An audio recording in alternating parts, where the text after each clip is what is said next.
Shalom jemaat yang dikasihi oleh Tuhan Yesus Kristus. Seringkali dalam kehidupan kita banyak hal tidak kita mengerti, banyak hal tidak kita pahami. Tapi satu hal, mari kita dapat percaya kepada Tuhan. Percaya bahwa kasih-Nya tetap menyertai kita semuanya. Amin. Haleluya.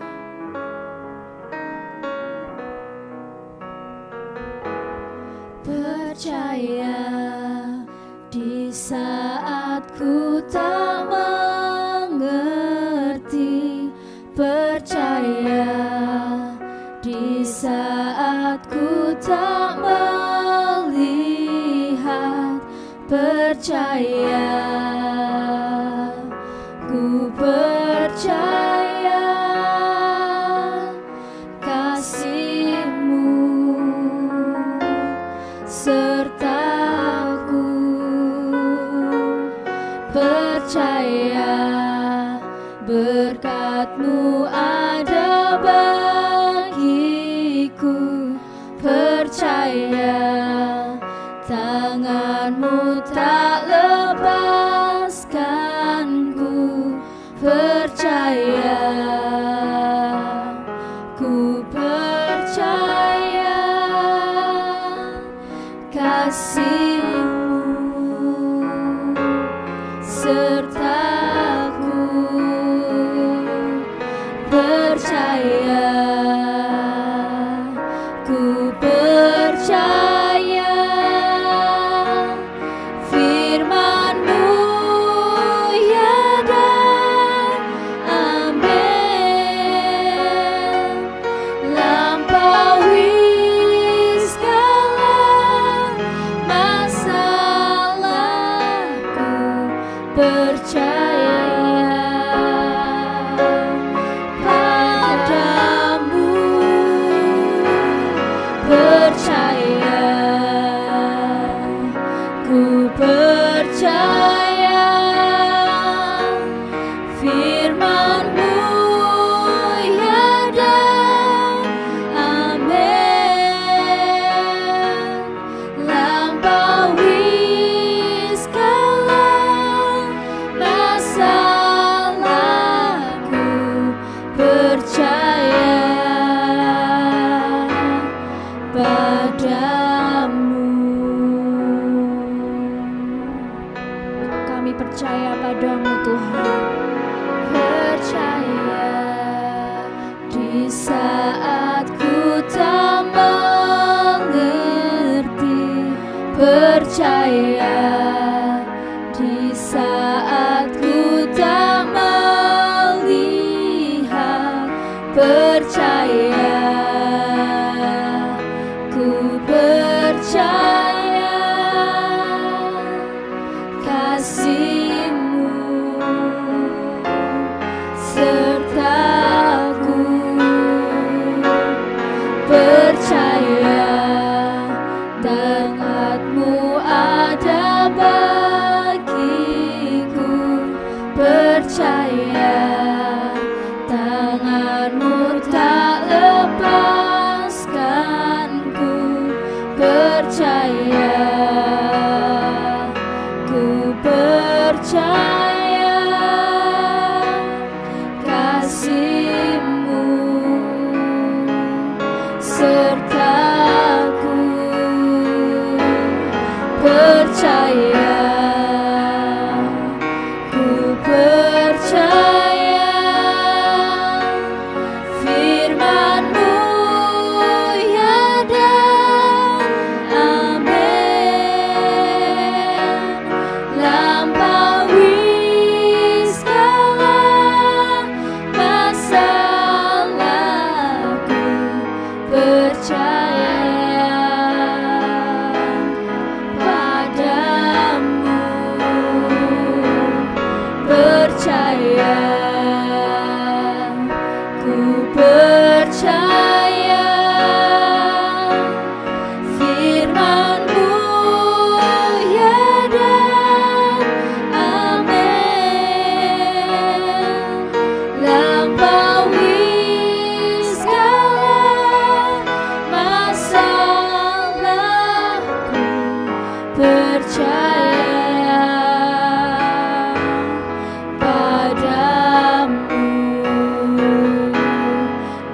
percaya,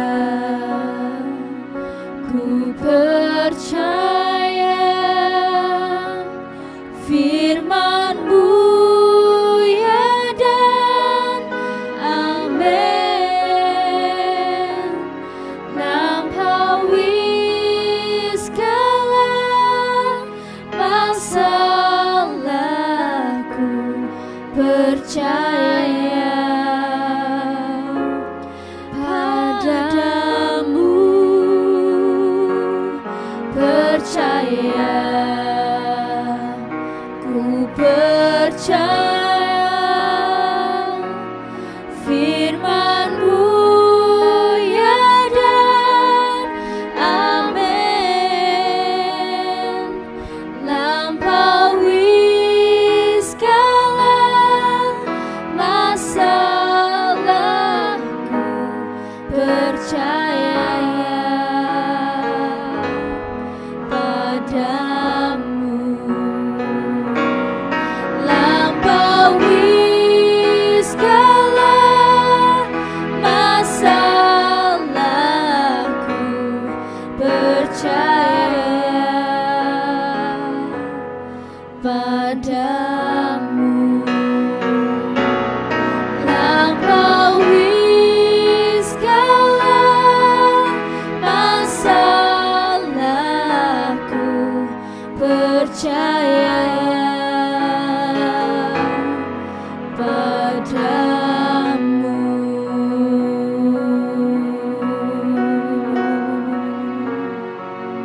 Kami mau percaya padamu Tuhan,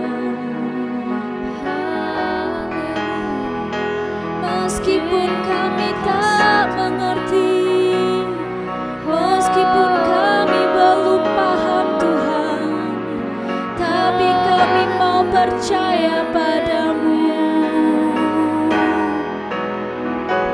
Kami mau menaruh pengharapan kami hanya dalam-Mu Tuhan, hanya dalam kuat kuasa-Mu. Oh haleluya,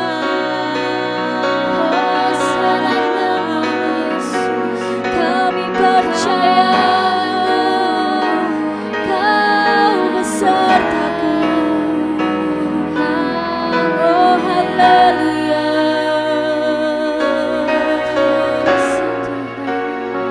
terpujilah nama-Mu Tuhan.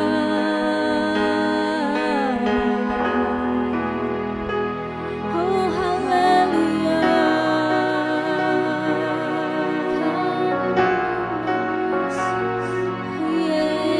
Yesus Tuhan.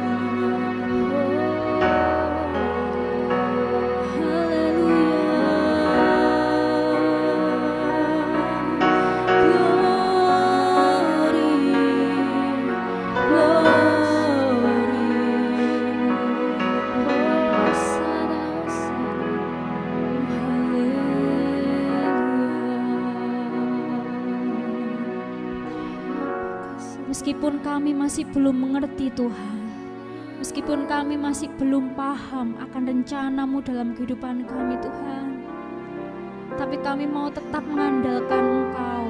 Kami mau percaya, kami menaruh pengharapan kami hanya dalam-Mu, karena hanya Engkau Tuhan yang mampu memberikan kami kekuatan, mampu memberikan kami pengharapan Tuhan Yesus. Hanya Engkau satu-satunya Tuhan. Haleluya.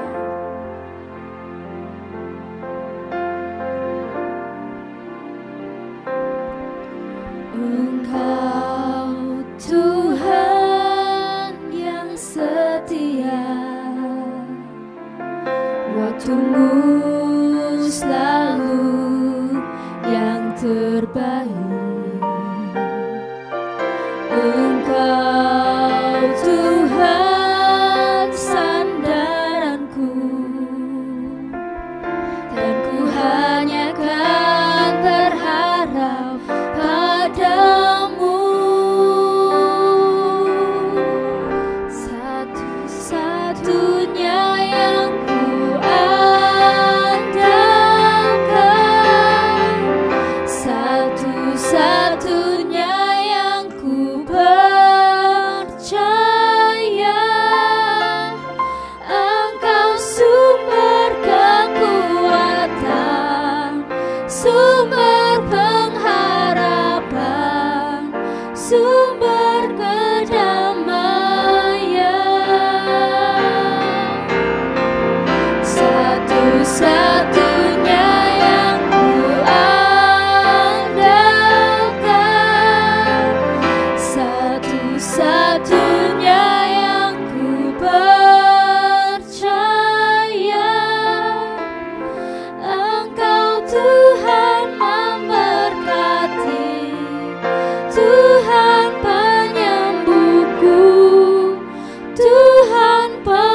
syukur Tuhan untuk hari ini, untuk waktu ini Tuhan Yesus, kesempatan ini Tuhan Yesus, kami dapat beribadah, kami dapat melayani-Mu, kami dapat menyembah dan meninggikan nama-Mu Tuhan.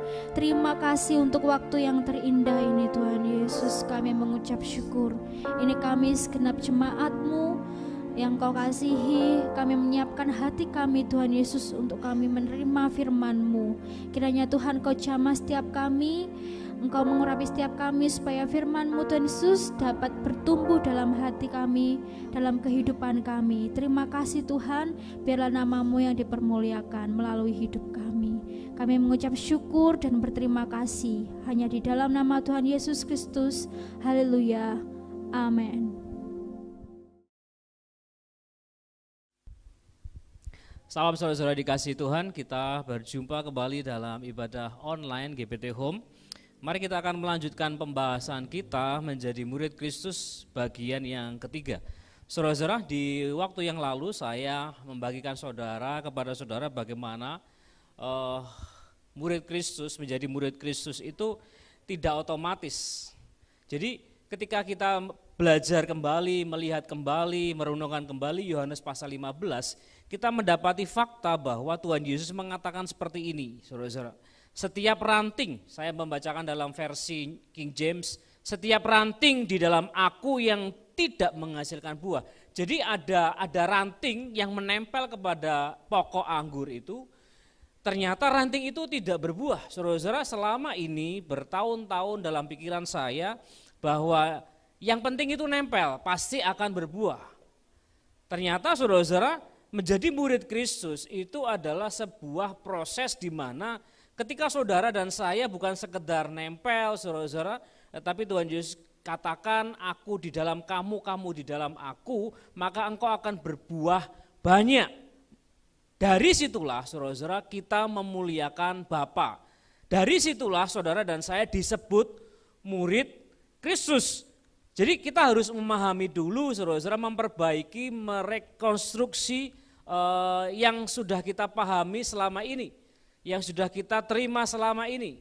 Jadi jangan sampai saudara-saudara kita hanya sekedar menempel, karena sekedar menempel itu akan berdampak di mana saudara dan saya tidak bisa menghasilkan buah yang banyak. Hidup sih, nempel sih, tetapi tidak berbuah banyak. Untuk itulah kita tidak layak disebut sebagai murid Tuhan Yesus. Saudara-saudara, lihat kembali Alkitab saudara dan saya. Saudara dan saya lihat kembali apa yang Tuhan Yesus katakan di dalam Yohanes pasal 15 ini. Jadi penyebutan saudara-saudara, saudara dan saya sebagai murid itu hanya saudara-saudara, hanya terjadi ketika saudara dan saya menghasilkan buah yang banyak. Mari saudara-saudara, kita akan belajar lagi, lebih banyak lagi saudara-saudara. Kita buka di dalam ayat yang pertama. Jadi Yohanes pasal 15 ini saudara-saudara, ini ada tiga bagian, tiga pelaku. Di mana ada Allah Bapa, ada Tuhan Yesus, kemudian juga ada saudara dan saya sebagai murid Tuhan Yesus. Jadi saudara dan saya harus melihat hal ini baik-baik.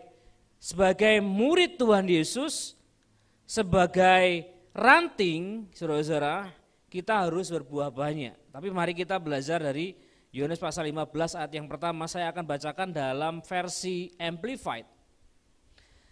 I am the true vine, and my Father is the vine dresser. Saudara-saudara, dalam terjemahan Amplified, saudara membaca di slide saudara-saudara terjemahan baru dikatakan, akulah pokok anggur yang benar dan Bapakulah pengusahanya. Jadi saudara-saudara, Yesus itu adalah pokok anggur yang benar dan Bapa adalah pengusahanya. Tapi saudara-saudara lihat ayat yang kelima, ada tokoh yang ketiga. Akulah pokok anggur, diulangi oleh Tuhan Yesus, dan kamulah ranting-rantingnya. Jadi ada tokoh pertama yaitu aku, Tuhan Yesus Kristus dikatakan di ayat itu saudara-saudara sebagai pokok anggur. Kemudian tokoh yang kedua Bapa sebagai petani, sebagai pemilik, sebagai pengusaha, sebagai vine dresser. Dan kita, kita saudara-saudara sebagai ranting-rantingnya. Ranting ini saudara-saudara ada dua jenis ranting. Pertama, ranting yang tidak menghasilkan buah. Yang kedua, ranting yang menghasilkan buah banyak. Jadi saudara-saudara, ada jenis ranting yang nempel saudara-saudara, tapi tidak menghasilkan buah, hanya nempel. Saya akan membagikan saudara-saudara, menjelaskan kepada saudara apa yang terjadi pada ranting itu di bagian yang lain saudara-saudara. Tapi perhatikan, bahwa Yesus itu mengidentifikasikan dirinya sebagai pokok anggur yang benar. Sebagai pokok anggur yang benar, saudara-saudara, itu memiliki tugas. Pokok anggur memiliki tugas untuk dia menghasilkan buah. Melalui siapa? Melalui ranting-rantingnya. Jadi Bapa sebagai pemilik, sebagai petani, saudara-saudara, Bapalah yang menghendaki buah, saudara-saudara. Jadi yang menghendaki buah itu Bapa. Jadi saudara dan saya harus memahami bagian ini, tanggung jawab ini. Di mana saudara dan saya menjadi agen dari bagaimana saudara dan saya mewakili Tuhan Yesus menghasilkan buah. Dan hanya melalui Kristuslah saudara-saudara kita menghasilkan buah. Kita tidak bisa menghasilkan buah dari bagian yang lain, dari tempat yang lain, atau dari pokok yang lain. Kita sebagai ranting hanya bisa menghasilkan buah ketika saudara dan saya bukan sekedar nempel, tetapi ada di dalam Kristus, Kristus ada di dalam saudara dan saya. Jadi buah itu adalah alasan, perhatikan, buah adalah alasan Bapa menanam. Jadi kalau saudara dan saya gagal memahami hal ini, maka saudara dan saya gagal memahami maksud dan panggilan saudara dan saya sebagai orang percaya. Saudara dan saya dipanggil sebagai orang percaya, diselamatkan, itu bukan sekedar untuk diselamatkan, menerima anugerah hidup yang kekal dan selesai. Saudara-saudara, selama saudara dan saya masih ada di dalam dunia ini, saudara-saudara, maka hidup saudara adalah agen dari bagaimana saudara-saudara kita, saudara dan saya sebagai ranting menghasilkan buah. Saudara itu menjadi alasan kenapa Tuhan Yesus harus mati di atas kayu salib. Saudara dan saya menjadi alasan saudara-saudara supaya bagaimana caranya buah itu bisa dinikmati oleh orang. Perhatikan saudara-saudara, kalau kita membaca dengan lengkap Yohanes pasal 14, kemudian Yohanes pasal 15 perikop yang kita pelajari saat ini, kemudian Yohanes pasal 16 dan pasal 17, itu adalah sebuah bagian yang berkelanjutan. Apa yang sudah yang Tuhan Yesus sampaikan di pasal 14 itu nyambung di 15, kemudian nyambung di 16 dan nyambung di pasal 17. Itu masa-masa persiapan Tuhan Yesus akan mati di atas kayu salib. Kita hari-hari ini sedang mempersiapkan diri untuk memasuki masa prapaskah, masa Paskah.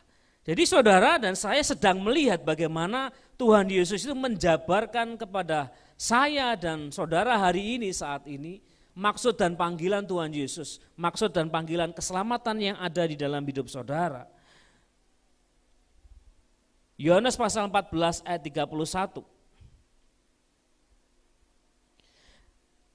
Tetapi supaya dunia tahu bahwa aku mengasihi Bapa dan bahwa aku melakukan segala sesuatu seperti yang diperintahkan Bapa kepadaku, bangunlah, marilah kita pergi dari sini. Kemudian masuk ke Yohanes pasal 15. Saudara lihat lagi di Yohanes pasal 17 ayat yang ke-6.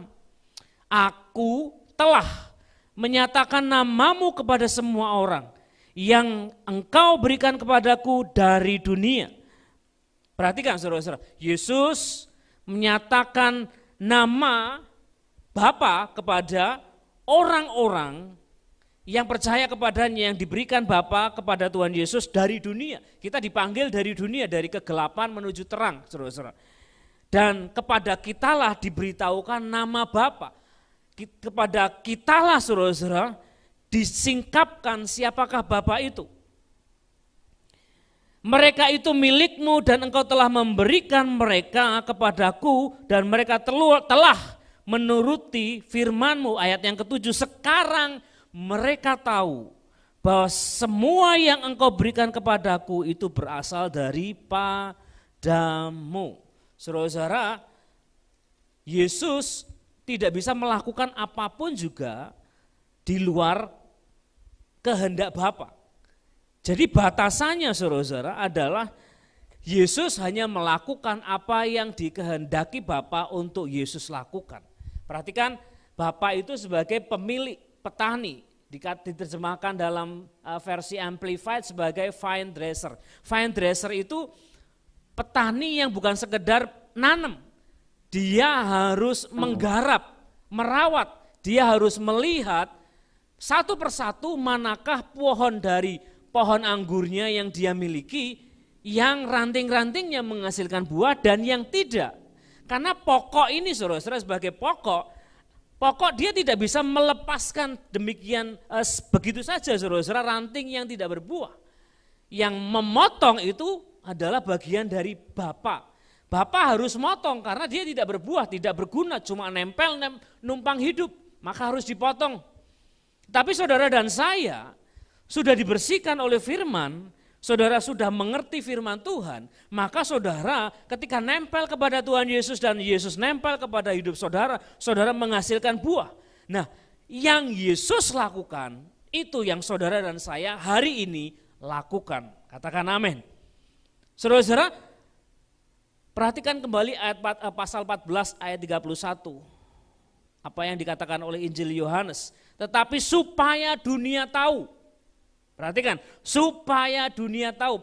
Awalnya gini, supaya orang-orang yang diberikan, yang engkau berikan kepadaku, yaitu saudara dan saya sebagai murid Tuhan Yesus, tahu mengenal Bapa. Dan setelah kita mengenal Bapa, saudara-saudara, yang harus terjadi selanjutnya adalah supaya dunia tahu.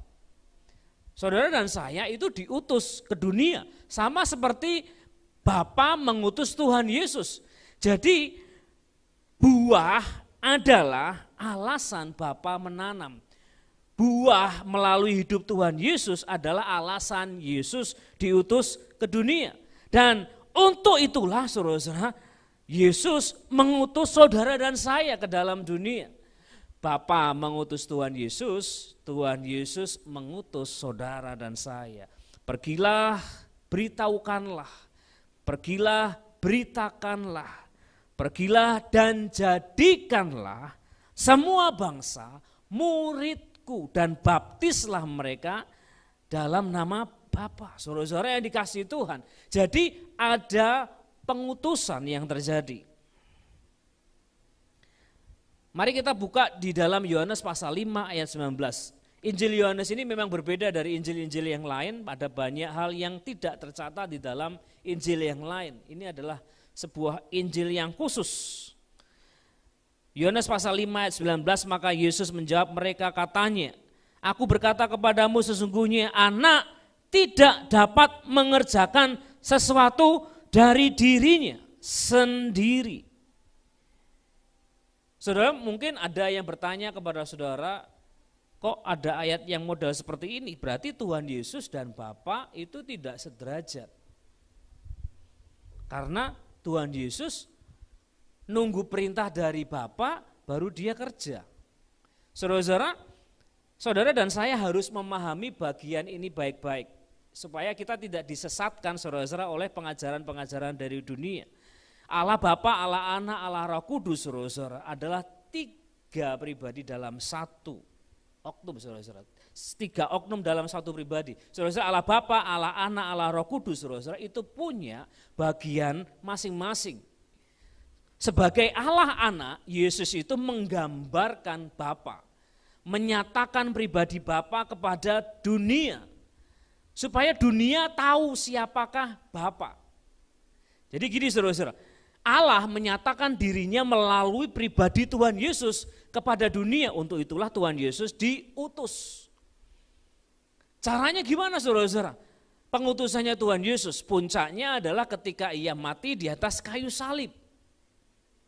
Untuk menyatakan kasih karunia Bapa kepada orang berdosa, yaitu saudara dan saya. Jadi saudara-saudara, Yesus saudara-saudara harus stay in command, saudara-saudara harus nunggu perintah dari Bapa. Anak tidak dapat mengerjakan sesuatu dari dirinya sendiri jikalau tidak ia melihat Bapa mengerjakannya. Sebab apa yang dikerjakan Bapa itu juga yang dikerjakan anak, dan apa yang dikerjakan murid, saudara-saudara, itu sudah dikerjakan oleh Tuhan Yesus. Jadi saudara dan saya sebagai murid Tuhan Yesus punya tanggung jawab yang sama, yaitu untuk mengerjakan apa yang Yesus sudah kerjakan. Karena apa? Kita sudah melihat apa yang Tuhan Yesus sudah kerjakan. Maka dari itu karena kita sudah melihat apa yang Yesus kerjakan, sama seperti Tuhan Yesus sudah melihat apa yang Bapa kerjakan, Yesus melakukan tepat sama seperti itu. Dan saudara dan saya punya tanggung jawab untuk melakukan hal yang sama. Disitulah saudara dan saya menghasilkan buah. Supaya apa saudara-saudara? Dunia tahu siapakah Bapa. Dunia tahu siapakah Tuhan Yesus itu. Dunia tahu apa yang terjadi di dalam hidup kita ketika kita tinggal di dalam Tuhan Yesus dan ketika Tuhan Yesus tinggal di dalam hidup saudara, bukan sekedar nempel, bukan sekedar punya KTP ini Kristen namanya bagus-bagus, punya nama Matius, punya nama Yohanes, punya nama Paulus, Stefanus, tetapi ada di penjara. Punya nama Daniel, tapi kita melakukan kejahatan, tipu sana dan tipu sini. Saudara-saudara, tugas saudara dan saya adalah menyatakan buah. Amin, saudara-saudara. Jadi ketika Tuhan Yesus tinggal dalam hidup saudara, saudara tinggal di dalam Yesus, saudara-saudara, itu adalah sebuah tanggung jawab kita sebagai murid, kita sebagai anak Allah. Kita harus menyatakan kepada dunia siapakah Bapa. Sama seperti yang dikatakan di Yohanes 14 ayat 31. Tetapi supaya dunia tahu. Amin saudara-saudara. Jadi mari kita bersama-sama sebagai murid Tuhan Yesus. Saya percaya saudara di rumah dimanapun saudara saat ini menyaksikan tayangan online ini, saudara dan saya punya komitmen yang kuat untuk menjadi murid Tuhan Yesus. Dan komitmen itu saudara-saudara harus kita iringi dengan usaha supaya dunia melihat siapakah Yesus itu yang sebenarnya di dalam hidup kita. Bagaimana kita berinteraksi dengan orang. Bagaimana orang melihat hidup saudara dan saya, apakah mereka melihat Tuhan Yesus ataukah mereka melihat pribadi yang lain? Apakah mereka melihat pokok anggur yang benar sehingga hidup kita menghasilkan buah dari pokok itu ataukah kita justru menghasilkan buah-buah yang lain? Perhatikan saudara-saudara, karena ini adalah pokok anggur, Yesus adalah pokok anggur, maka yang harusnya dihasilkan oleh ranting adalah buah anggur. Katakan amin. Jika saudara mengerti hal ini maka saudara akan memahami, akan mengerti. Dan saudara akan mulai mengerjakan di dalam hidup saudara tanggung jawab kita sebagai anak-anak Tuhan, anak-anak Allah, sebagai murid-muridnya Tuhan Yesus. Supaya dunia tahu apa yang kita hasilkan dari hidup kita. Karena kita nempel pada pokok anggur maka buahnya adalah anggur. Katakan amin. Jika Bapak saudara-saudara sebagai pengusaha, sebagai petani, Bapak mengharapkan buah itu keluar, muncul banyak, saudara. Itu bukan hal yang aneh.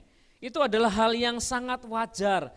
Karena saudara, di mana-mana petani itu mengharapkan pohon yang ia tanam itu menghasilkan buah. Dan Bapak menanti saudara dan saya untuk kita bisa menghasilkan buah itu. Jadi mari bersama-sama saudara-saudara kita buat catatan di dalam Alkitab saudara, mungkin catatan kecil saudara atau pengingat saudara-saudara.